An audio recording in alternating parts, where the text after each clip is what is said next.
Yo, what's good guys? This is Nightwing2303 from WearTesters.com. Today we have the performance review on the Air Jordan 30. So with that being said, let's go ahead and get right into it. As far as their traction, keep them clean. Seriously, like keep these really clean. This setup was just as disappointing as the Kobe 11 in my opinion. Much like the Kobe 11, when these shoes are clean, you're gonna get some really amazing grip. But, and there's always a but, when the floor has even the slightest amount of dust, the Air Jordan 30's outsole somehow locates it and invites it over for a fucking party. Now would a solid rubber outsole have been better than this translucent one? You know, honestly, I don't know. We wouldn't know until they actually put one on an Air Jordan 30, and so far this colorway and the other colorway that we know for sure is coming out both have translucent outsoles. So for right now, just be aware that you may or may not receive some really great traction in these. When it's good, it's really good, and when it's not, well, you know how it goes. Now as far as cushion is concerned, the tooling remains the same from the previous model, the Air Jordan 29. So the cushion setup is pretty much identical. You got that unlock 4-foot zoom unit, and that works amazingly well. If you haven't heard me say it before, and I've said it plenty of times, pretty much every time I've played in a shoe with unlock zoom, but if you have not tried unlock zoom, you have not tried Zoom Air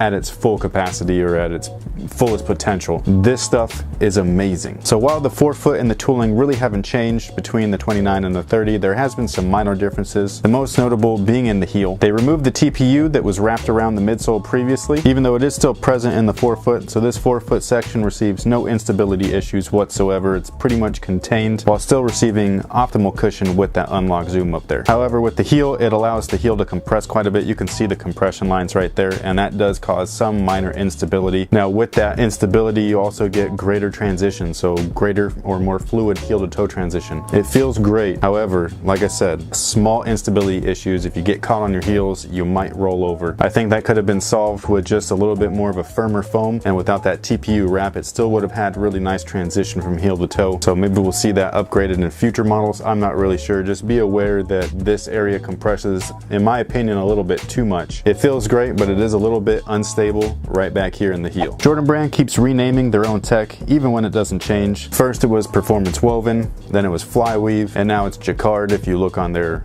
product description on Nike. But it's literally the same stuff throughout every phase that they've had it. It is a performance or woven upper. And no matter what they call it, I absolutely love this stuff. I think it's awesome. It's probably my favorite thing to play in, is just this type of material.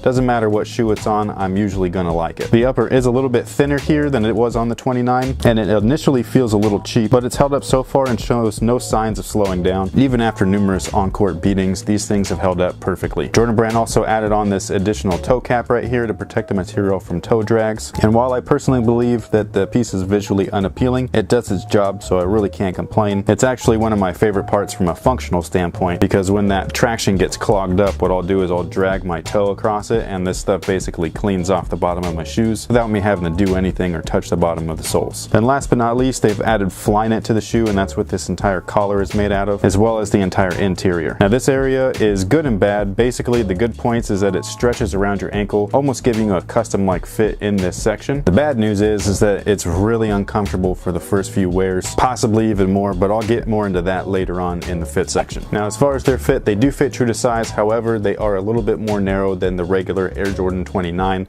and they're more in line with the Air Jordan 29 low. They're basically more narrow right up in here in the front, so wide footers, you might want to try these on in store if possible. Now some may find that narrow 4-foot uncomfortable. Me personally, I thought this was awesome. It's probably the one noticeable difference between the Air Jordan 29 and the Air Jordan 30 is just that 4-foot fit and containment is just better in this shoe. Again, on par with the 29 low, this and that shoe almost identical in regards to fit. But as far as this comparing it to the 29 mid, I believe that this one's 4-foot is just a little bit better as far as containment is concerned. Now the heel of the shoe is freaking horrible, and I'm not exaggerating here. This shoe caused me so much pain in my Achilles and my heel for almost 2 weeks. I thought I was gonna have to return them because they felt like they were almost unplayable. I wasn't able to lace these things up all the way to the top until like the last 2 days, and that's how long it took me to break these things in. I'm not even sure how this shoe was wear tested and approved the way that they're currently constructed, because any wear tester should have been able to feel that issue that's right back there in the heel. I mean, it's literally mind-boggling how nobody caught that before this shoe hit market. Now the area that was causing so much discomfort is actually the heel notches, and that's one of my favorite parts usually of a shoe. And the reason why it was causing so much discomfort is because it's made out of Flyknit, so it's super flimsy. It's not full of padding or anything. So these two side areas work perfectly, but that middle piece, Man, I'm telling you, dude, I thought that thing was gonna sever my Achilles on multiple occasions. Worse than the Hyperdunk 2015? Yes. Now the good news is that if you stick with them, they will flatten down, like that middle piece will flatten out once you play in them enough and get enough moisture and all that kind of stuff, and it'll basically like iron itself out to where you will no longer have that issue. But until then, that braking process is grueling, dude. Like, that was super uncomfortable, really painful. I couldn't believe it. I was I thought I was the only one, but I started hearing complaints all across the message boards and comment sections and all that stuff, and they were all complaining about the same thing.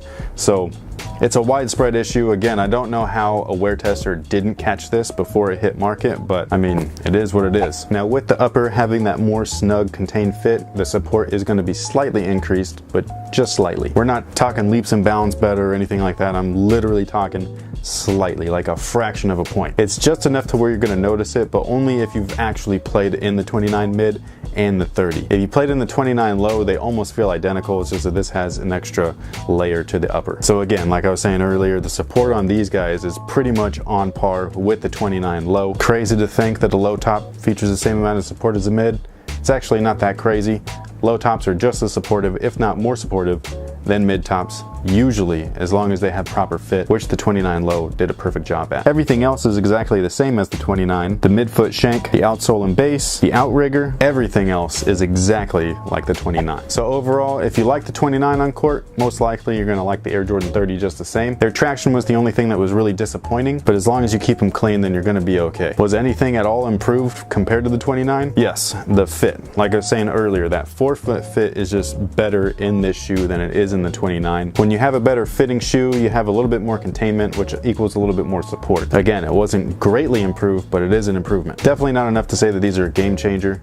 If anything, if you're playing the 29 low, or the Air Jordan 30, you're likely going to get almost the exact same experience. And with that being said, these are definitely not a horrible hoop shoe. They just have some parts that could have used a little bit more work, which in my opinion means that they were pretty much a little bit of a disappointment, especially after the Air Jordan 28 and the Air Jordan 29. I mean, after those two shoes, you would have thought that the Air Jordan 30 would have just been a freaking banger, like they would have totally killed it with this shoe. But instead, you have to kind of think of them as the Spider-Man trilogy of the Air Jordan line. The Air Jordan 28 being Spider-Man, the Air Jordan 29 being Spider-Man 2, which was awesome. And then the Air Jordan 30, unfortunately, is Spider-Man 3. It had some redeeming qualities, but nothing that you're going to want to brag about. So that pretty much takes care of it. Thank you so much for watching. Thanks for all your support. Hopefully you enjoyed the review. If you want any more detailed information, all you got to do is hit the link in the description box below. It'll bring you right over to Wear Testers, where you can see their weight, their price, as well as their performance scores. Once again, we thank you for watching, and until next time, guys, have a good one.